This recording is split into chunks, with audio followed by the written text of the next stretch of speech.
The chamber of the Galactic Council was quiet, as it often was when unimportant matters came up. Suspended in orbit above a dying star, the vast ring-shaped hall shimmered with ambient light pulled from nearby suns. Delegates floated in zero-gravity thrones, their languages translated by ambient field harmonizers, their thoughts drifting as the meeting dragged on. Next item came the voice of the speaker, an ancient three-eyed being of the Ralthan species. Petition 742 Gamma. Sol System. Earth. Request for diplomatic revaluation and reclassification. Again. A ripple of disinterest moved through the hall. A few groans echoed, translated into polite tones. The Sol System was well known, if only for being not worth knowing. A pre-FTL species still planet-bound, still fragmented politically, still struggling with internal issues that most galactic civilizations had solved millennia ago. Still listed as low threat, yes? Asked the delegate from Froth Prime, rotating a crystalline eye with a flick of thought. Correct, the speaker confirmed. No significant developments. No successful FTL propulsion. No official first contact. No breach of planetary containment protocols. The recommendation is to deny the petition and maintain current classification. Several delegates were already reaching for their vote sigils when a smaller voice cut in. Request to speak. The request came from a lesser-known observer seated on the outer ring. Vekar, of the Enan species, non-voting, low clearance, but with analytical privileges. A quiet figure, translucent-skinned and methodical. Most have forgotten he was even in the chamber. The speaker turned. The observer is recognized. Vekar floated forward slightly, a ripple of color running along his skin, a sign of cautious curiosity. Esteemed Council, he began, I respectfully suggest we are making assumptions based on outdated metrics. Earth has submitted 8 petitions in the last 2 decades. That level of persistence is uncommon. They're just desperate for attention, muttered a delegate. A curious little species, nothing more. That may be true, Vekar said calmly, but their cultural transmissions suggest otherwise. I have been reviewing their public data. Much of it is encrypted or disguised as entertainment, but the themes are consistent. Extreme adaptability, unusual tolerance for chaos, and repeated scenarios of interstellar survival. The room paused. They are imagining themselves surviving among us, asked the delegate from Kadrol. That's hardly alarming. They do more than imagine it, Vekar said. They prepare for it, over and over again, with increasing complexity. The speaker exhaled slowly. Are you recommending action? No, Vekar said. I am requesting permission to conduct a full audit, quietly, without interference. I believe we may be overlooking something important. There was a pause. A few delegates shifted. Some smirked, others yawned. Finally, the speaker nodded. Permission granted. But understand, observer, this is a formality. Earth is a curiosity. Nothing more. Vekar bowed his head slightly. Understood. The vote was cast. Earth's petition was denied once again. As the chamber moved on, no one noticed the subtle tension in Vekar's movements. No one saw the file slowly compiling in his interface, titled only Humanity. Initial anomalies. No one questioned why a low-threat species had already caught his full attention. Vekar's vessel, a small silver disk with adaptive stealth shielding, coasted silently into Earth's orbit. From above, the planet appeared vibrant and chaotic. Clouds racing over oceans, storms blooming across continents, artificial lights flickering across the dark side like fireflies. To most council observers, it looked primitive, unorganized, loud. To Vekar, it looked like a puzzle begging to be solved. He activated his interface and began the data siphon. Earth's digital infrastructure was surprisingly porous. Hundreds of millions of public nodes, countless unsecured archives, and a vast ocean of human culture spilled across something they called the Internet. There were no defenses to speak of, no sign they even realized they could be watched. The first 30 hours were routine. Weather patterns, economic systems, transportation grids, all primitive but serviceable. Humans were behind by several galactic centuries, yet displayed an odd tendency to over-engineer solutions, redundant systems, multiple backups. Everything built with failure in mind, as if they expected things to go wrong. The first real anomaly came from what they called entertainment media. Vekar accessed a data cluster labeled streaming services. What he found made him pause. Earth's most popular stories were not calm or peaceful. They were filled with war, catastrophe, alien invasions, apocalyptic plagues. Entire planets destroyed. Humanity, again and again, thrown into hopeless situations. And surviving. Not just surviving, winning.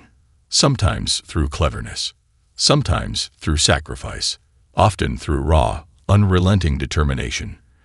The enemies varied, machines, aliens, gods, but the pattern remained. The human spirit broke, bent, rebuilt itself, and stood again. He filed a note, simulated extinction scenarios, species response, defiance, emotional reaction, inspiration. Even stranger, these stories were not suppressed. They were celebrated, shared across generations. Humans quoted them, referenced them in politics, education, even military training. They didn't fear these scenarios. They trained for them. Vekar dug deeper. Military archives, openly available in several nations, showed similar patterns. Training exercises that simulated worst-case scenarios. Manuals on surviving total system collapse. Civilian programs teaching survival skills for disasters that hadn't even happened. Earth had never faced a planetary invasion, but they had detailed plans for it. Another note: preemptive scenario planning. Frequency high. Intent preparation, not paranoia. The more Vekar looked, the more contradictions emerged. Earth's communication systems were fragmented, yet self-correcting. Its governments often inefficient, but adapted rapidly in crisis.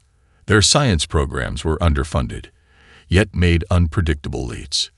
Their cooperation was fragile, but when threatened, their response was unified, often brutally so. And always, beneath it all, was this strange, stubborn hope. Even their darkest stories ended with survival. Even their most hopeless tales ended with someone refusing to give up. By the end of the third day, Vekar sat silently in his vessel, his skin flushed with analytic tension. He pulled up Earth's classification. Low-threat species, pre-FTL. Culturally erratic. Containment unnecessary. He stared at it for a long moment. Then he started writing a new report. Title: Preliminary Indicators of Behavioral Divergence, Species 1124, Humanity. And in the margins, he wrote a single phrase he had seen repeated across a dozen simulations. We don't lose. We adapt. Vekar leaned over his console, data from Earth's biological and medical archives streaming across his interface. Compared to most council species, humans were, on the surface, unremarkable. Their skeletal structure was brittle. Their musculature required constant maintenance. Their organs were redundant in odd places and missing entirely in others. They lacked armored skin, built-in energy regulation, or efficient nutrient processing. By standard metrics, they should not have survived long beyond early planetary evolution. And yet they had. What began as curiosity turned to unease. Human biology was filled with contradictions. They were inefficient, yes, but highly adaptive. In almost every environment on their planet, from frozen tundra to burning deserts, they not only survived, they thrived. Unlike most species, they didn't wait for evolution to adjust them. They built tools, shelters, protective gear. They modified the environment rather than themselves. More notes followed. Environmental tolerance, wide range, recovery from injury, moderate to high, pain resistance, unusually variable. Pain was the first real red flag. For most species, Pain was a strict limit, an alarm, a shutdown signal. For humans, it was negotiable. Some ignored it, others embraced it. Entire cultural systems were built around enduring or even seeking pain. Rituals, competitions, voluntary tests of endurance. Vecker reviewed one disturbing file. A group of humans who ran distances exceeding 100 kilometers through deadly heat with minimal rest. Not for survival, for recreation. Another showed humans plunging into icy water and remaining submerged far beyond safe biological thresholds. There were even examples of individuals lifting weights heavy enough to damage their bodies. Again, by choice. Then came the medical anomalies. A soldier had continued functioning after losing half their blood volume. Another had walked on a shattered limb. There were recorded cases of people surviving multiple organ failures, refusing sedation during surgery, or returning to conflict zones immediately after injury. He paused to process. Biological alarm responses, often ignored. Instinctual limits, override possible through will. Vecker was familiar with that phrase. The override reflex was rare in the galaxy. It usually appeared in apex predators or high-risk ecological niches. But humans weren't just capable of it. They mastered it. Then he found a military research paper. It described a condition called combat adrenaline surge, in which the body released chemicals allowing a temporary boost in speed, strength, and perception under life-threatening stress. But what alarmed Vecker was the note at the bottom. Subject entered this state during a simulated scenario, triggered purely by imagination. They didn't even need real danger to unlock their hidden strength. They could do it just by thinking it was real. At last, Vecker leaned back from the console, skin pulsing faint red with tension. By galactic standards, humans were physically unimpressive. But under stress, real or imagined, they became something else, something dangerous. He closed the biology logs and opened a new file labeled Cognitive Overrides and Adaptive Biology. Latent Survival Mechanisms in Species 1124. He hesitated, then added one more line. Potentially the only species observed to evolve beyond its own physical limits, using belief. Vecker had studied hundreds of species throughout his time in the observation cast.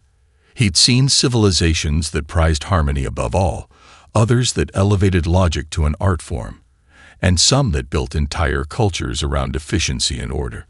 But nothing prepared him for humanity. Their cultural data overflowed with contradictions. He accessed millions of records, from literature to social behavior, from religious practices to daily rituals. The deeper he dug, the more confused he became. Pain, fear, loss, on Earth, these were not merely endured. They were transformed, repurposed. Memorials did not simply honor the fallen. They glorified struggle. National holidays celebrated survival through war, famine, disaster. Their most cherished stories often ended not in victory, but in tragedy, followed by rebirth. Where other species taught their children to avoid danger, humans taught theirs to stand against it, to face it. In one archive, Vecker found a centuries-old speech delivered by a leader facing certain destruction. The words had been preserved, quoted, engraved on walls and monuments. One line stood out. "We will not go quietly into the night. We will not vanish without a fight." It wasn't just words. It was a mindset. Their most popular films, books, and games didn't feature flawless heroes or peaceful utopias. They showcased underdogs, misfits, survivors who fought against overwhelming odds. Vecker documented one story where a single human, stranded in an uninhabitable environment with no food, science equipment, or rescue, managed to survive alone by improvising with fertilizer and duct tape.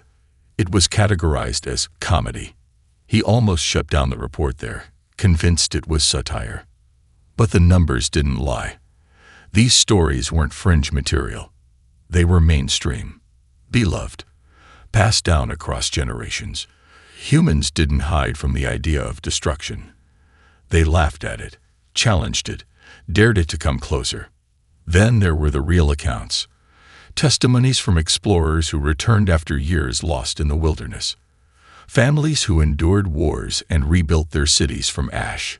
Communities that survived natural disasters, losing everything, and then celebrating the act of starting over.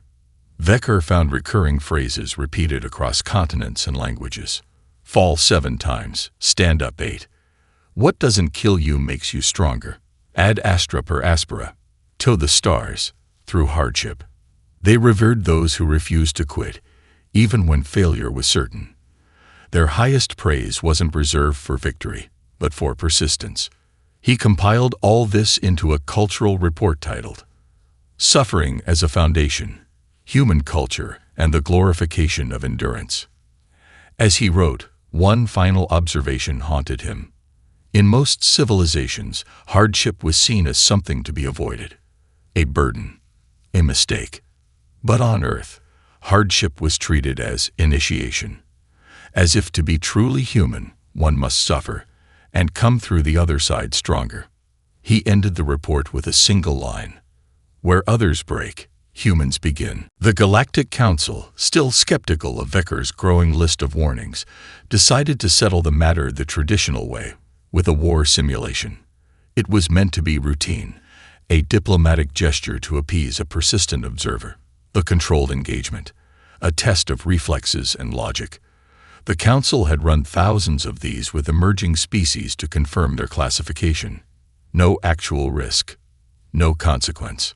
The humans, when informed of the invitation, responded with alarming speed. Within 48 Earth hours, they had submitted a team roster, a retired naval officer, a cybersecurity specialist, 2 competitive strategy gamers, a logistics coordinator, and strangely, an agricultural drone engineer named Kevin. No advanced AI, no tactical supercomputers, just 6 individuals in borrowed uniforms and coffee-stained jackets. The simulation was set on neutral virtual terrain, mimicking a mid-tier Council fleet, engaging the lesser armed force defending an asteroid base. The humans were given the weaker position, as per protocol. Vecker watched silently from the observation deck as the simulation began. At first, the human team seemed disorganized. They argued over communications channels, made jokes at each other's expense, and even debated whether or not the scenario was a trap. But then, something shifted. Kevin rerouted energy flow from shield systems into comms arrays, creating a fake distress beacon that lured the Council fleet into a decoy ambush. The logistics coordinator began feeding misinformation to the enemy fleet's sensors using a feedback exploit he had found by accident.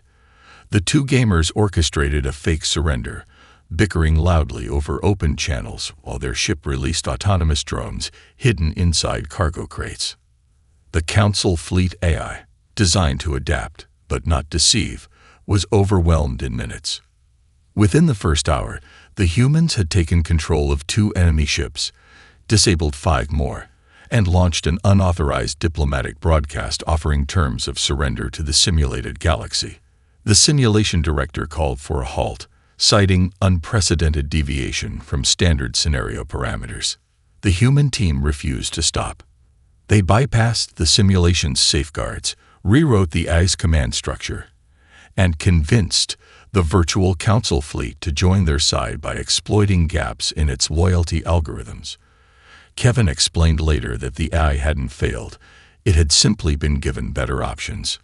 By the time the Council could fully terminate the program, the human team had united the entire simulated galaxy, dismantled its borders, and begun drafting something they called the Galactic Open Access Treaty of Mutual Resilience. The Council chamber was dead silent. The humans were laughing. When asked how they had succeeded, the retired officer merely shrugged and said, "We saw the pattern. You guys play by rules. We don't." Vecker took detailed notes.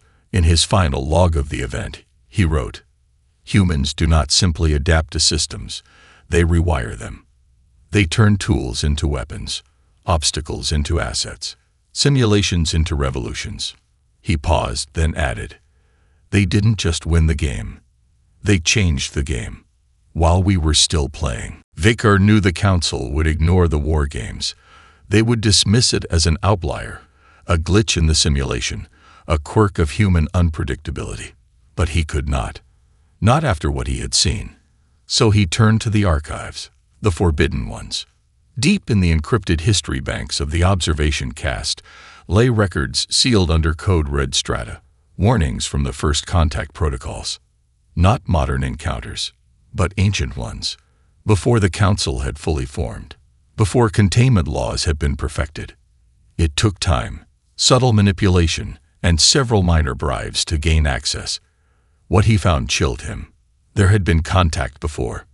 Not with Earth directly, but with species like them. Young civilizations that burned hot and fast, whose will to survive far outpaced their technological development. In each case, the Council had underestimated them.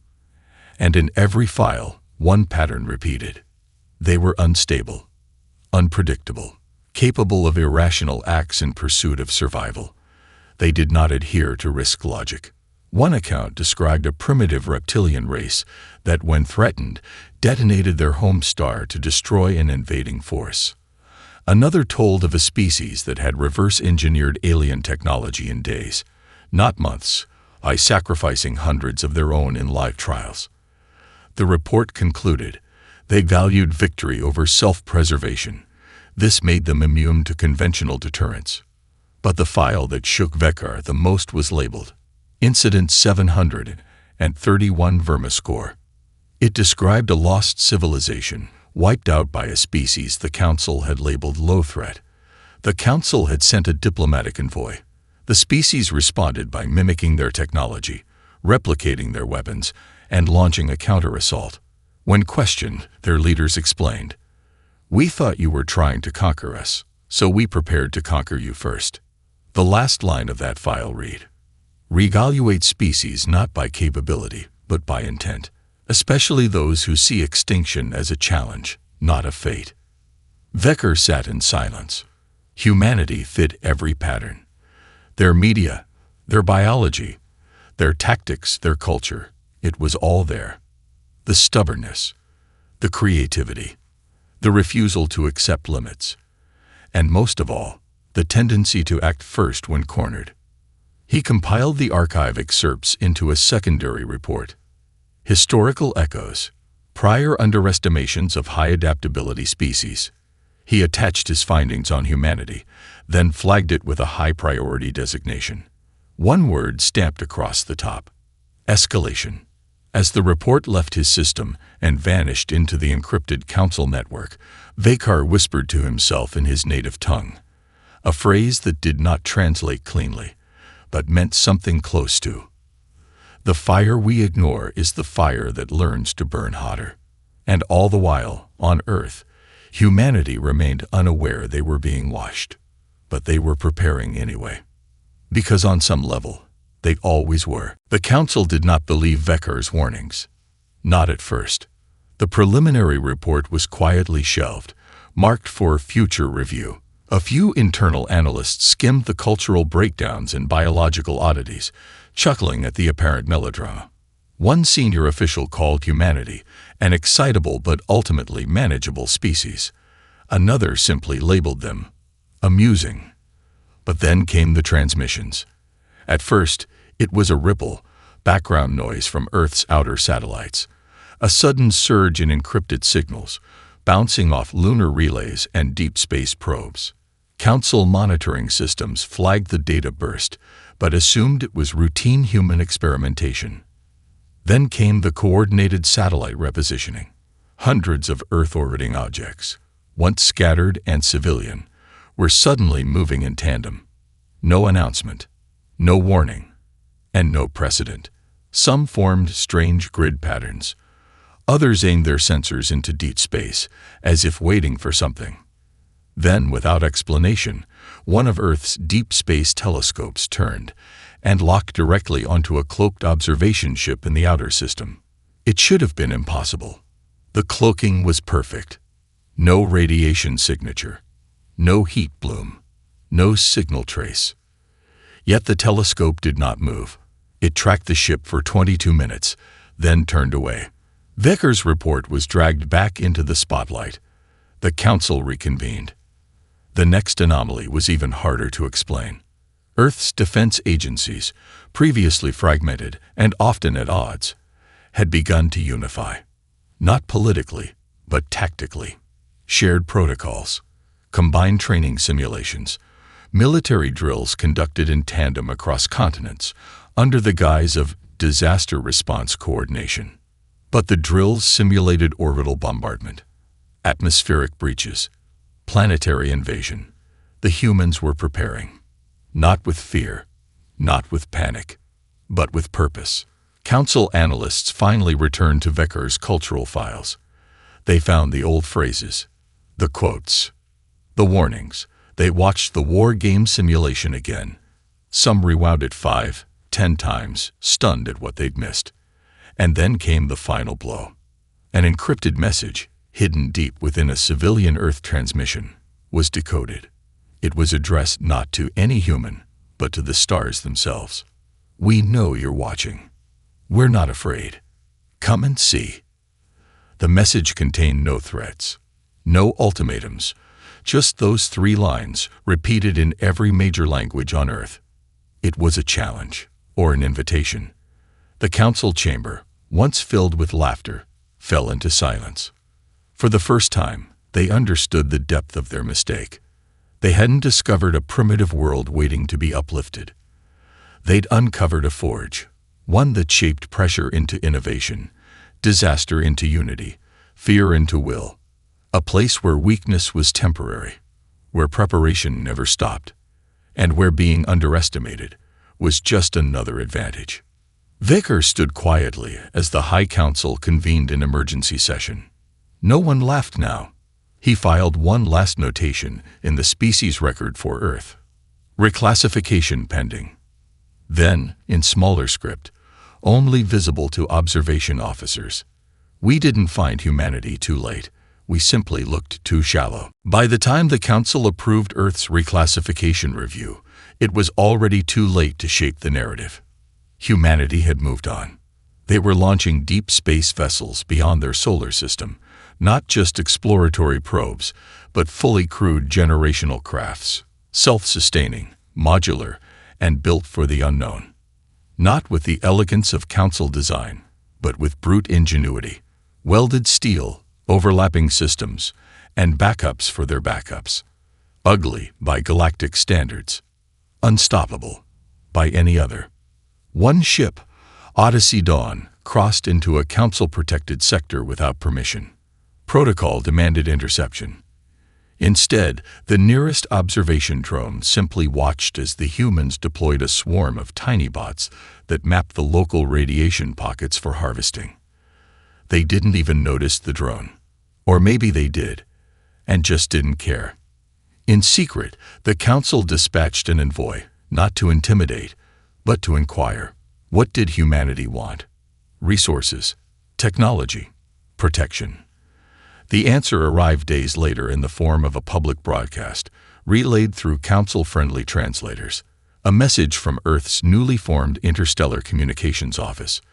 The speaker was a middle-aged woman in a wrinkled blazer, drinking from a mug that said, "No coffee, no contact." Her words were calm, friendly, measured. "We've come to contribute, to build, to learn. But we won't kneel, and we won't ask for permission.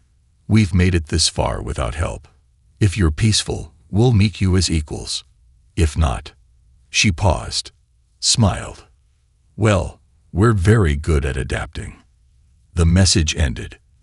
That same week, Earth's spaceborne factories began churning out low-orbit structures at a pace no species had achieved without Council aid. Their computing systems, once fragmented across corporations and militaries, were now linked by an evolving AI net that rewrote its own core code every 48 hours. Council analysts could no longer keep up. Vecker, now promoted and no longer dismissed, was summoned to brief the High Council personally. He said only this: "You mistook their late start for slowness. You mistook their chaos for weakness.